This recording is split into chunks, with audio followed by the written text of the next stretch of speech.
severe thunderstorm warning for eastern Kendall County in northeastern Illinois, northwestern Will County in northeastern Illinois, southern Kane County in northeastern Illinois, DuPage County in northeastern Illinois, central Cook County in northeastern Illinois, until 5:45 p.m.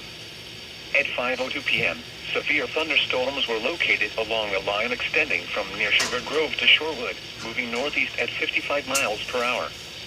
Hazard, 70 miles per hour wind gusts, and hail to the size of pennies. Source, trained weather spotters.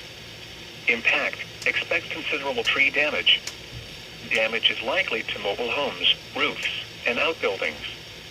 Locations impacted include Chicago, Aurora, Joliet, Naperville, Arlington Heights, Schaumburg, Bolingbrook, Palatine, Des Plaines, Orland Park, Oak Lawn, Berwyn, Mount Prospect, Wheaton, Hoffman Estates, Downers Grove, Elmhurst, Lombard, Carroll Stream, and Romeoville.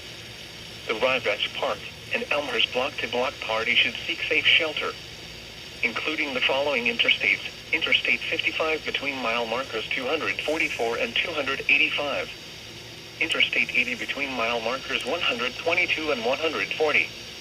Interstate 88 between mile markers 109 and 140. Interstate 290 between mile markers 1 and 20. Interstate 355 between mile markers 1 and 30. These storms are producing destructive winds and have a history of trees and power lines down. Seek shelter now inside a sturdy structure and stay away from windows.